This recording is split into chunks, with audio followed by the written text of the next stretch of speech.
Day 3 na nga ng Palawan tour namin ni Boss Madam. Natapos na nga namin yung 2 days namin dito sa Puerto Princesa City. Ngayon naman ay babiyahe kami ng 5 to 6 hours papunta nga sa El Nido. Syempre naman mga boss, hindi mawawala yung mga pagkain natin sa mga stopover. Yung super ganda nga hotel na napag-stayan namin doon. Pag masakit ang katawan, kailangan din natin mag-relax. Natakam nga kami sa mga nakita naming ihaw-ihaw sa mga kalsada. Tara na mga boss at samahan nyo kaming bumiyahe papunta sa El Nido. Let's go!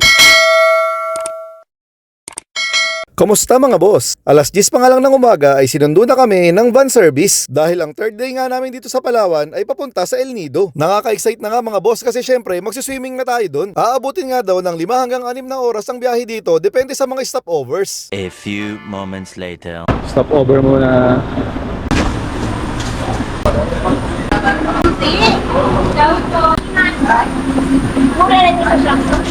Ayun mga boss, stopover muna tayo no.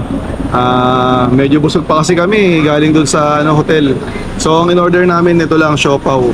Ayan. Si Madam, ayan, siopaw lang din. Siopaw lang, ito lang oh. Siopaw tsaka yun, tortillas na black. Tara, kain muna tayo.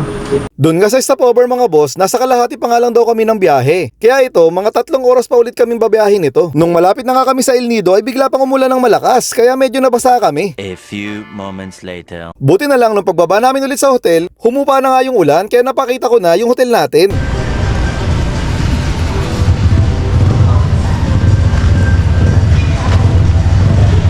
Pagtyagaan nyo na nga lang, itong kuha ng malikot na drone natin, medyo malabo pa mga boss. Nandito na kami sa hotel. So, ayan.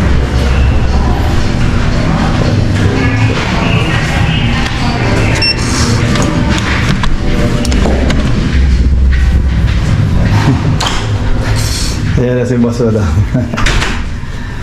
So, ayan. Andito kasi yung gamit namin, no? Dahil may inaayos pa. So, ayan, meron silang ganyan. Kape. Safe. May chinelas din. Then,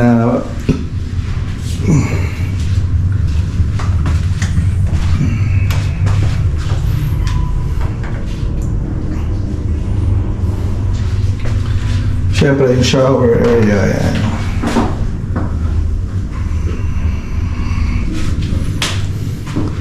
May maliit silang fridge.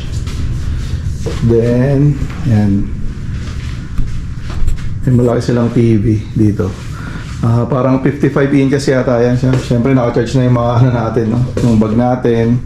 Tapos, ayun. May tab siya. Diyan na lahat yung control, pati yung telephone. Then itong bed, kasi dahil deluxe, na-request namin na pagdikitin na lang. So sobrang laki niya. Tapos yan, may mirror dyan. Okay.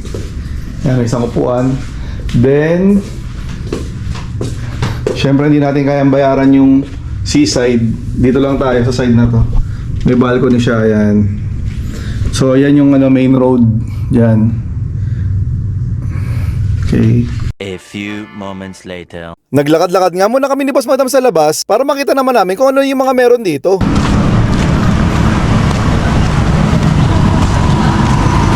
Dahil masakit na nga yung katawan namin ni Boss Madam, sakto nakita nga namin tong lugar na to. Tara na mga boss at magpamasahe na tayo dito. Itong napuntahan nga pala namin, bali hotel and resort din siya mga boss. Halos mga foreigners nga yung mga naka-check-in dito. Syempre si Boss Madam natin, nagche-check na yan kung ano yung i-avail namin na service. Ito na nga yung price list ng massage services nila. I-post nyo na lang yan dyan. Ready to go na nga kami dito mga boss. Patanggal na nga natin yung mga lamig natin. A few moments later. Pagkatapos nga namin magpamassage, naglakad-lakad pa ulit kami ni Boss Madam. Tapos nakita nga namin tong favorite ko. Nakakapanlaway talaga, tsaka amoy na amoy talaga namin. Syempre, ano pa nga bang gagawin natin dito? E di magpaihaw na nga tayo. Ihaw-ihaw restaurant nga pala tong napuntahan namin mga boss. Kaya syempre, sinamahan na rin namin ng kanin. Solve na naman talaga kami ni Boss Madam.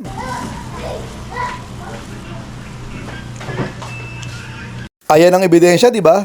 Simot na simot talaga. A few moments later. Bumalik na nga ulit kami ng hotel, syempre para makapagpahinga na.